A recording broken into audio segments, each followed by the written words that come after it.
Hello, everyone, and welcome to Return with Honor. This is a show where we interview returned missionaries and missionaries who are getting ready to head out into the field. I'm Chuck James. I'm his wife, Christine James. And we have the great privilege tonight of having on the show as our guests, Julie and Paul Johnson. So welcome to the show. So glad to see you guys. It's nice to be here. Nice to be here and to be seen. So let's just start off with where and when did you serve? We served in the Washington Everett Mission in Washington, and we started there in May of 2 years ago. Where we 14, I guess that was. We were there from May of 2014 until November of 2015. And we served at one of the LDS church camps in that mission. There's 6 camps up there. We served at one of them for the 18 months we were there. Okay. Called Cascade Park. Oh, sorry. What was it called? Cascade Park. Cascade Park. So that's a little bit different kind of a mission than maybe some people are used to hearing about. And when you say an LDS camp, what does that mean? It's a camp that's it's 66 acres. About 40 acres of that 66 is in lawn. Has 150 campsites, I think. Something like that in the park, and for individuals if they want to come. But the main purpose is for girls camp that come in the summertime. We have 7 to 10 weeks of girls camps there. We provide everything at the park for them except for program. We do all the facilities and maintenance and caretaking, and then we have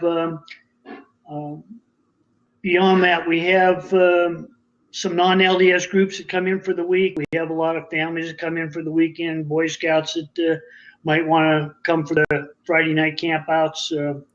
And it's a year-round facility. And we had people in the park, not many in the wintertime, but just about every weekend of the year, we had somebody in the park. And, of course, during the summer, all week long, we had many people in the park. So the camps are open to everybody. That's not something I realized. They were then. That's being reduced some due to some church policy changes. But anybody is welcome there. If they come with a member, it's welcome. A member can bring anybody, just about anybody they want to, into the park with them. Now, do you have to be a local person, or can someone like us from California go up to Washington and reserve a spot? Oh, you could reserve it. Yes. Yes, you could call and reserve. Family reunions, we have people come from all over. Cool. We did. There are about 150 camps around the United States and Canada, all of which are open to any LDS member when it's not being used by for a girls' camp. Okay. So girls' camp gets priority then. I mean, that's kind of why they exist. You're exactly right. That's why they exist. I didn't realize that either. That's good information. Mm-hmm. So what was kind of the biggest change for you guys as you went on your mission? The biggest change. Are you talking like culture shock? Yeah. You wouldn't think going to Washington that would be true, but coming from the desert Southwest, going to the Pacific Northwest, rain was really the biggest culture shock. That and the fact that people there are very hardy souls. They just go and do what they need to do. If it's raining, it's raining, and they just go and do it. I, of course, had my umbrella and found out that I was very noticeable using an umbrella. They tagged me, I'm sure, as a wimpy out-of-towner.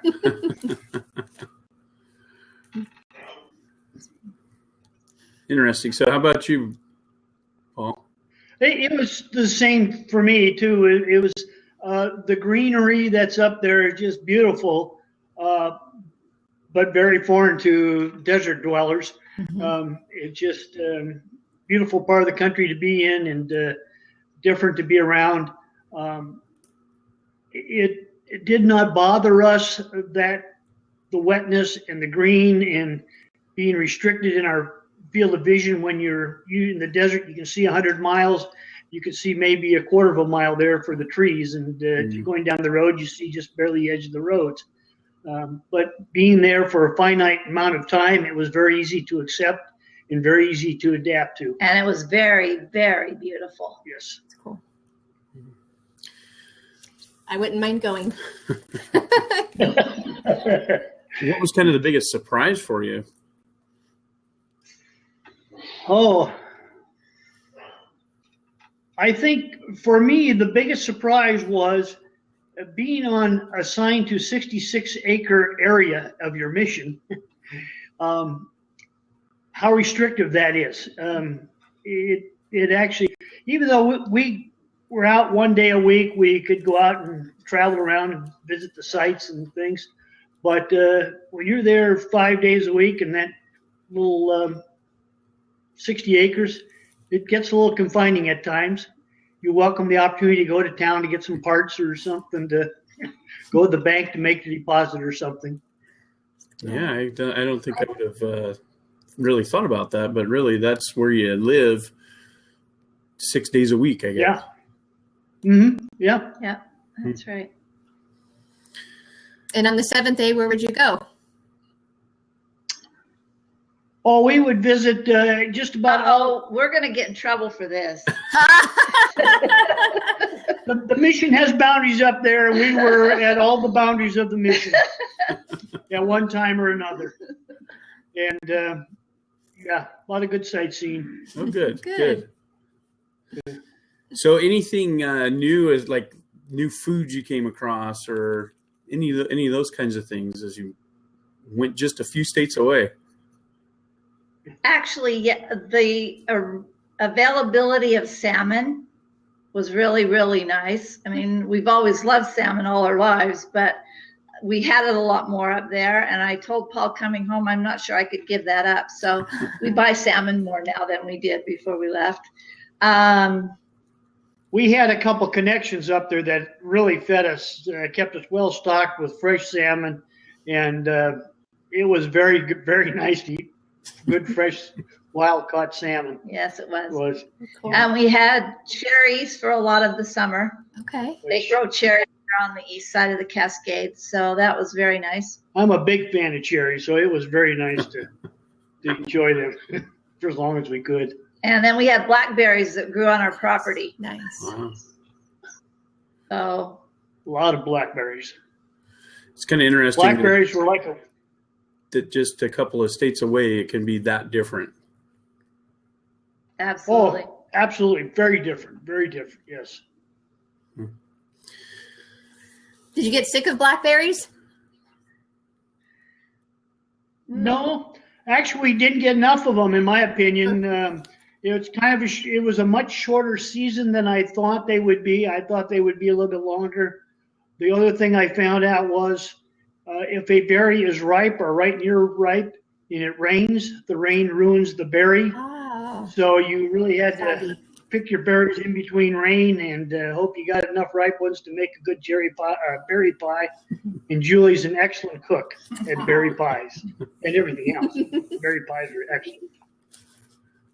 So what was the biggest challenge for you guys getting on your mission? I'll go first. Go.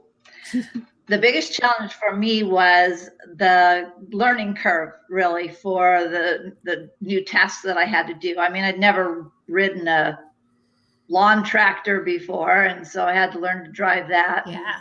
It wasn't just flat ground. We were going up and down hills, so that scared me a little bit. And then I thought I was pretty good on the computer, but it was a lot more computer work than I thought it would be, different types of work on the computer. And then I just had to get used to the fact that it takes a little bit of time to learn things. As far as getting ready to go on a mission, the paperwork and the physicals and all that type of stuff is it takes a little bit of time to get that all done. Nothing too complicated, but it does take time. And getting your affairs in order. You got a house to take care of, and what are you going to do with your house? And getting your affairs in order so you don't have to be dealing with, excuse me, those day-to-day or even month-to-month things that you usually deal with. You try to get as many of those wrapped up and put to bed for the next 18 months as you can. And the mail, our son received all of our mail down there in California. Our son moved in, and his family moved into our house, and they took care of all of our mail and that stuff, and let us know what needed to be done. Did you have to tell the bank that you were moving to a different state and stuff like that?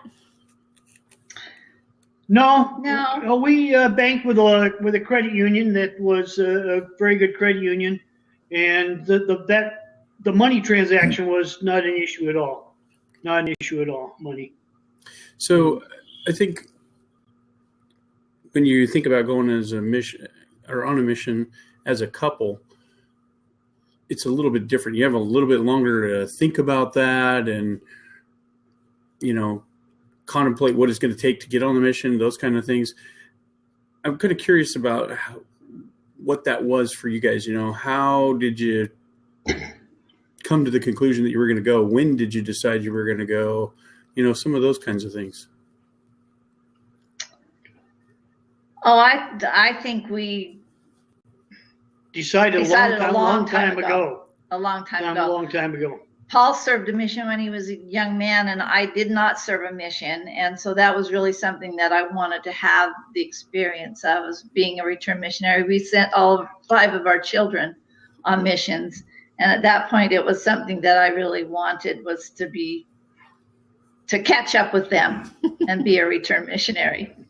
So That's cool. the type of mission, I don't think we really, Paul had always wanted to do that type of a mission. And so that's basically what we looked for. That's interesting.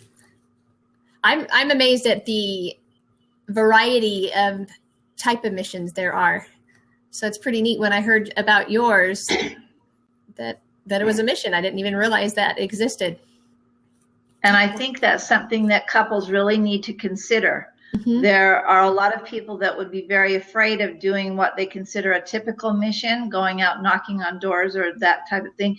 And there are those who do it and do it really well. Mm-hmm. But there's so many other things that are needed in the service missionary area that there's a myriad of things that you could do. We had the opportunity up there with many people, both within our mission and visitors to the park. We would talk about different missions that they were on. In our mission, we had proselyting couples that were assigned to a ward and did regular missionary work. We had one couple that was assigned to an island. They were the only missionaries out there, and they were a $60 boat ride, if you will, away from the coastline. Wow. And there was military couples we had in there that dealt with the military on the bases and off the base there in the military towns. I met one gentleman. He was a lawyer. He lived in Salt Lake, and he was working with the church property department. He was retired and working with the church property department in Salt Lake City. And just all kinds of different people different missions, different types, and many opportunities out there. Office missionaries, housing and cars. And there was a retired doctor and his wife who was a nurse that did the medical advice. Yeah. Okay. They didn't see the missionaries as patients, but they advised them as to what to do. Interesting. I think that is something that a lot of people really aren't aware of. And, like you said, I think that that's something that couples should be looking at. They don't need to be intimidated and think, well, I can't do the mission because I don't, knock doors and talk to people in their homes and those kinds of things. But there are a lot of opportunities, lots of different ways that people can serve. Absolutely. So I don't. LDS LDS.org, I'm trying to think of the site. You go into missionary, and then it gets you into senior missionaries, and it lists hundreds of opportunities to serve on the website. They update that at least once a month, sometimes more often as needs change, but for all over the world, different types of missions. Can you put that on the chat, Charles? Put LDS.org and then click search mission. Senior missionary. I don't remember what it is either. So if you go into missionary and then it'll ask for senior missionary, and then you'll get there. Okay, so you go to senior missionary, and you'll find your way. So somehow put that in the chat. Yeah, I've been on the site, and it has a kind of drop-down boxes and gives you lots of different options. So I think, if you get to that missionary section, serving missions, it walks you through pretty well. Yeah. That's good to know. I have a question, though. Does your mission cost the same as other missionaries' missions cost? No, you pretty much pay your own way, with the exception of housing now is capped at $1,400 a month. Our mission was less than $1,400 a month with everything total. We lived in church housing right there on the property, so it was very inexpensive for us. But even it's hard for me to envision a senior mission costing over $3,000 a month with that housing cap that the church has now for it. So they'll pick up anything over $1,400 a month. That's good to know. Yeah, it is. It is. It's. So would you suggest if someone was planning to start saving 3,000 times however months you think you're going to serve, and then you'll be ready financially? Oh yeah, I think so. I think I don't know everybody's situation, but a lot of times nowadays, Social Security will almost give a couple close to that amount of money between the husband and the wife. So yeah, you can do it. I know there was a senior couple in our mission who were ranchers from up in the mountains in Utah, Wyoming, and they lived on a very limited income. Their children helped them out some, but they did just fine. They were able to take care of their needs, and everything was fine. It's good to know. Yeah, I think that is one of those other pieces that's intimidating for couples is, can I afford it and those kind of things. So it's good to know that there are some limits. Also, people need to understand that they can serve from home as well. Mm-hmm. There are. You don't always have to go somewhere else or to a foreign place. You can serve from your own home. I have a friend who gets on the computer at a certain time every day, and she does something. I forget what she does, but that's her mission. Every day she gets on there for like 2 hours and does whatever that wants. Yeah. Cool. So what were some of the challenges you guys had while you were on your mission?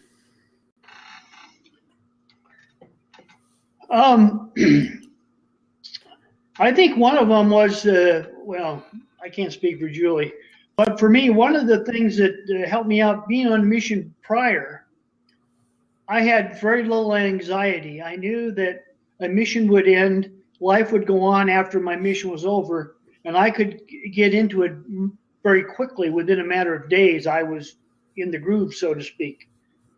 Julie, being the first time out, struggled that a little bit more. You're away from your grandchildren, you're away from your children for that time. We were fortunate, 4 of our 5 children were able to come up and visit us, which is completely your missions. The families are welcome to come visit them. I will tell you, they did not come until our second summer, which was really good because by then I wasn't wanting to climb in the suitcase or in the back of the van and go home with them. The first Sunday that we went to church, I came home and thought, okay, that's one. I've only got 77 more. So it was a bit of a challenge for me for a time to be away from my kids and grandkids, and the other thing that was a challenge was I envisioned going and you're just busy and happy and doing something all the time, and it's not true, and I don't think it's true for any missionary. There are times that you really have to invent things to do or find ways to be productive, or if, especially as seniors, if there isn't anything you need to be doing, then you don't feel guilty about the little downtime that you have. There's no regimentation like the young elders have, a very structured day all day long. Seniors are just the opposite. The mission is what you make the mission to be. And if you want to, you apply yourself where it needs to be. That couple that was I told you about earlier on the island, they were not busy 8 hours a day. Once you know everybody on the island, both member and non-member, you're just out and about and trying to help out where you can. And I will tell you, Elder Johnson took his share of naps while we were there. Good to know. I'll keep that in mind. He'll do a good job. So can you share with us any experiences that built your faith or that really touched you? Can I start? Yeah, go ahead. One thing, after we had been there for summer, we started going to the zone meetings with the young elders and sisters. And I was so very impressed with what they did. They conducted the zone leaders conducted the meeting, took care of making the assignments, took care of all of that, and they stayed on task. They did what they were supposed to do. They handled themselves very well. They did a lot of learning together, and that really did strengthen my faith, and it made me very proud of the missionary service.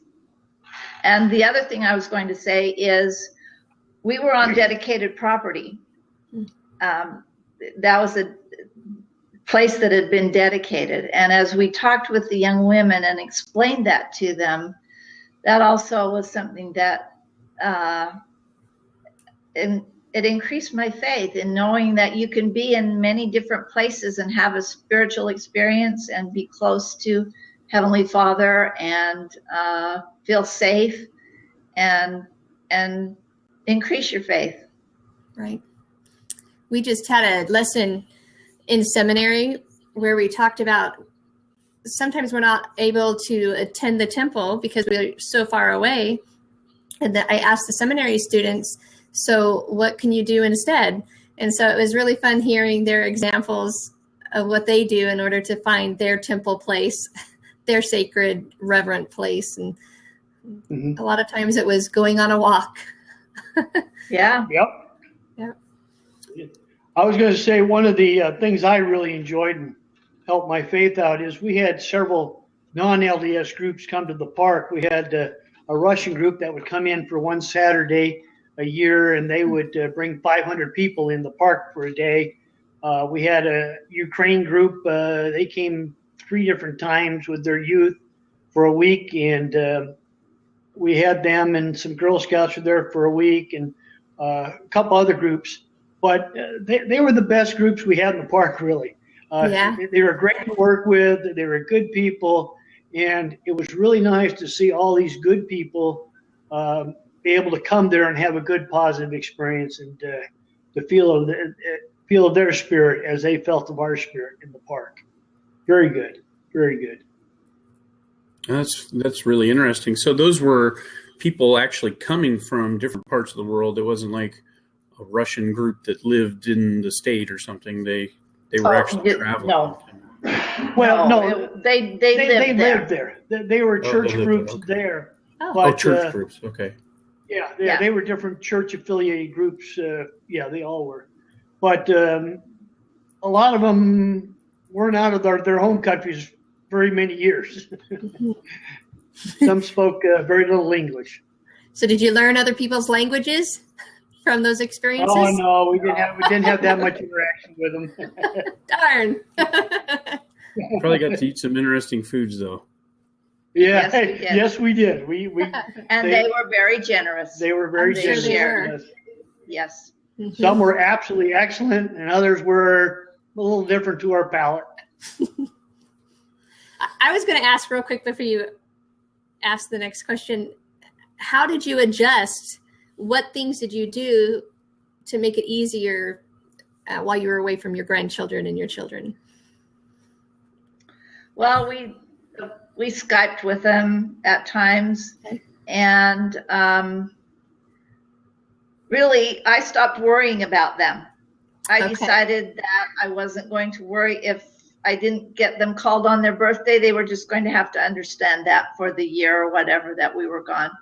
And if they needed something, then they could get a hold of us. And basically, I just had to stop worrying about them. And the blessings were there. Our family was blessed while we were serving, and we were once I got a little, I just said I just have to not worry so much about it. It's good advice. Yeah, it was. The blessings at home were very good. It was. I would go again tomorrow if I could have the same return on the family at home that we had that transpired while we were out there. Instead of the it was good. ROI, it's ROB, return on blessings. Yes. Yeah, yes. Yes. Some great blessings transpired while we were out there. That's So good. it's good. Any other stories you wanted to share? Oh, stories. Plenty of stories. Lot of lawn mowing. We would when the grass was growing, we were mowing about 38. I took about 38 man hours a week to mow the lawns. Wow. We had 5 lawnmowers, and that took some time to mow the lawns, and it was kind of interesting. We'd put on the headphones and to block the sound out, and you get on the machine and just Try to stay out of each other's way. and you just kind of zone out and do your thing with the lawnmower, and it was kind of nice. It was a good experience. Yeah, I And think you, that would be interesting. You're almost alone, but on a consecrated place. Yeah. A dedicated place. Oh, to yeah. the Lord. Yeah. Yeah, Both we of- would take walks, couples, individuals. There's the 4 of us. There were 2 other, another couple on the park there with us, and sometimes we take walks together through the park or individually, and just soak in the beauty and the spirit of it. It was wonderful that way. And the wildlife, there was some wildlife around that would come through, and Oh, yeah. we would enjoy. Just Heavenly Father's handiwork everywhere there. Yeah. Beautiful sunsets. Absolutely Oh, yeah. beautiful sunsets. So, did you have any challenges with the wildlife? No, I don't think. Well, the first year of my garden, the raccoons got more of the corn than I did. We had a little garden out back of the house, Darn. but we got that. One interesting wildlife story. We had an owl. We had some soccer goals out. We had a big soccer field there with the goals, and we went out one morning. The owl, a big owl, was stuck in the net. Oh, I think he was probably chasing a mouse across the field and didn't see the net, got tangled up in there. And so the first thing I did was go put my big leather gloves on. And then we picked him up and proceeded to cut him out of the net. And he was fine afterwards. We heard him. He flew away in a few minutes, and we heard him some days afterwards. So he was still around. And but that was kind of interesting. But I have to tell you, when Paul first picked him up, he was snapping at him. And then he and Tim started cutting the net. And at that point, that owl just calmed down and he knew. just laid there and let them cut him out. It was almost like he knew that they were actually rescuing him once they started doing that. I thought that was very, very interesting. Cool. A little bit of an analogy for life there, a little bit, I guess, huh? Yeah. Struggle and then find out people are actually trying to help us. Absolutely. I think we lost you on the video there. We can still hear you on the audio. I think it's still going. Okay. Well, ask questions. We'll answer them. Okay, we'll keep going. Any stories that you refrained from writing home about or letting your family know? That video was chopped up. We did not No, the understand it. audio, we didn't get that. Okay. Can you hear us now? Yeah, Yes. that's better. Okay. So were there any stories that you refrained from writing home about or telling your kids about? No, not really. From our end, everything was, we're the older ones telling the younger one what's happening. So it's not like the younger ones when they go out. There's some things that they're better not said till they get home. Yeah. What So- about your family? Did they keep things from you until you got home?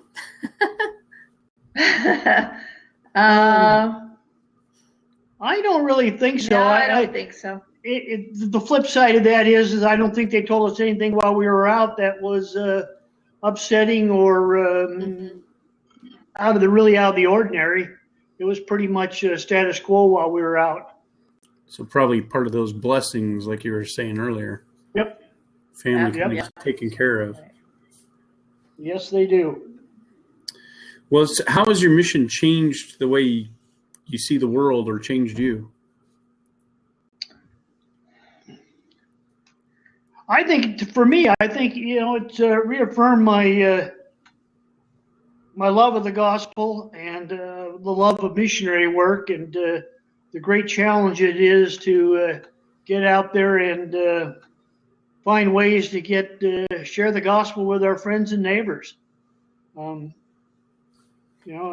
think myself, I need to carry more pass along cards in my pocket when I do a good deed for somebody. And instead of taking a gratuity or something, I could give them a pass along card and tell them thanks. It's a good idea. And for me, I think it's back to the fact that there's so many ways to serve that it expanded my view of ways that people can be of service, that I can be of service. Yeah, I think that's important. We probably have a lot of opportunities to serve, but when our mind isn't on it, we don't recognize it. Yeah. So if you could give some advice to, let's say, couples who were preparing to go on a mission, what would it be? Get your paperwork in and get going and quit talking about it. Start doing it. Get over the fear and get on with life and get doing it. I would tell them, if I can do it, anybody can do it. Yeah, it really is. It's one of those things you can talk about until you go to the grave, or it's something you can take the action on and move upon. Yeah. And I think you need to do that. Yeah, that's great advice. Now, is there an age where they want you to be before you go on a couple mission? I have not heard of any. There were missionaries out there that were in their early 70s, not doing what we were doing, but working in the mission field there and doing good work. If you're healthy and able to get around, you can do a mission. Okay. It's not like you have to be up at 6 o'clock every morning and out the door by 8. You get up when you get up and you have your breakfast and then you go out and do some good. Yeah. Good. How about advice you would give to couple missionaries or any missionaries who are out in the field right now? Just stay with it, and the more you work, the happier you'll be. If you wallow in your sorrow, it's a long mission. Yeah. If you get out and get busy, the time goes by fairly quickly, sometimes too quickly. And something I would say to the young missionaries is that there are great blessings in being obedient. There are great blessings in listening to what your mission president tells you and following the mission rules and being obedient. Love that. Yeah, that's great. I would have the opportunity at times to talk with the missionaries in the zone meeting or other times, and I know you have to use a disclaimer that whatever I say does not supersede what your mission president tells you, because I don't know what all he tells you, but I am not here to contradict him or tell you to do something that he has told you not to do, because my experiences are different than what they need to be doing. Yeah. Well, do you think that they looked at you for like a fatherly or motherly figure? You think? Oh, to a little bit, yes. These missionaries, I think in the States, if we had been overseas, I think they would have been a little bit more caring about us. Not saying that we weren't cared about. They were thoughtful of us and respected what we had to say and appreciated us being around them. But were we father or mother? I'm not sure that we were. Okay. And you had a little bit more limited contact, I guess, with them because you guys were mostly at the camp. Yeah. Yes, that's true. Yeah, we would feed the ones in our ward there. We would have them out for dinner, but you're right. The zone meetings were really about the only time that we ever saw them, more than our local ones. Yeah. So is there anything we haven't asked you that you would like to talk about? Oh.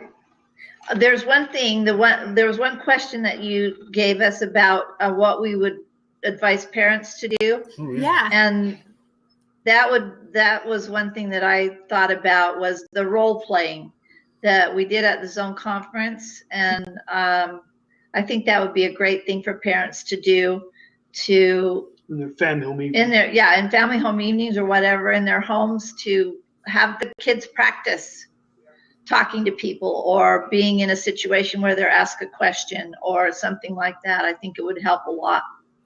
I like that idea. I've been thinking about that too. I'm assuming you were into that conference 2 weeks ago. Is that correct? Yeah. Yep. Yeah. The response of it, and I don't remember which one it was, but his wife gave. She had that canned response to a very good response to about every question she could be asked. The short answer is Yes. Yes. Which I thought was very good. That was great. And that type of role playing at home goes a long way to dealing with kids in high school or in school anywhere, or social activities or wherever they might be. Yeah, no, that's great advice. Anything else you wanted to share? Hey, it's a good experience. I'd encourage, all I can do is encourage people to go, because it's a good, worthwhile experience for, you can go 6, 12, 18, or 23 months, and whatever you choose to do, it's good. Julie's had 2 brothers that have gone out for 18 months at a time with their wives, and they've had different missions than we had, but enjoyed them and did a lot of good when they were out. And how often can you go on a couples mission? Do you know? Back to back. Yes. Yeah, we know people who come home for a couple of months and go back out. Wow. Do you have to wait till you get back to reapply? I don't know how else to say it. Resubmit? I suspect you do, because I would suspect you'd have to get the paperwork processed again, and that includes, physicals with well, I guess you could do that while you're out there, get your physicals and stuff, so maybe you can apply again. But usually couples, they'll be home for a couple months to visit with the family. That's usually what they want, to visit the family and spend a little time. And in that regard, do we want to go out again in 2 months? No, we do not. But ask us again in 2 or 3 years, and then you'll get a different answer, I think. Right. Yeah. It's that something that we was definitely consider. That was really all the questions we had for you, but we really appreciate you guys doing this. It sounds like fun. you guys had a great experience and a lot of good things to share. And I think it's something that more people need to hear about. More people need to think about going on missions as couples. And I think the experience you shared can really help people open their eyes and see what the opportunities could be. Well, thanks for inviting us. I was talking to my neighbor the other couple weeks ago, and he was just retiring, and of course he's not a member of the church, and he was wondering what he was going to do is retire. Actually, anyway, I said, well, a great transition between working full time and retirement is a mission, because it just kind of slides you through that transition period and getting your lifestyle switched around a little bit. And so if, for those workaholics out there that want to retire and figure out how to slow down, a mission's a great way to do it. That's interesting. Does that mean that you were a workaholic? Oh, absolutely not. Absolutely not. Now, I have a question between you two. I hear people comment that it's really hard when a spouse retires and you're home alone together and you guys have to get to know each other. And was that an experience you guys went through? No, I don't think so. We get along fine. We've done a lot of travel. We've done some traveling before our mission for a few months, and we're actually back in Kansas City right now. We've done a fair amount of traveling. We spend a lot of time together, and we've had no problem with it. That's good. That's very good. I've had no problem with it. Let me put it that way. Well, I could say I look forward to the time when we get to serve a mission. We certainly are planning on doing that, and not having to worry about get a new companion every 6 weeks. That's right. Be one of the biggest bonuses. But I think it is an opportunity to grow even closer together, and what a wonderful opportunity you guys had. Thanks for sharing it with us. Yeah, absolutely. We're happy. Glad you contacted us. Well, thank you very much. All right. Have a good night. Good night. Bye. Good night.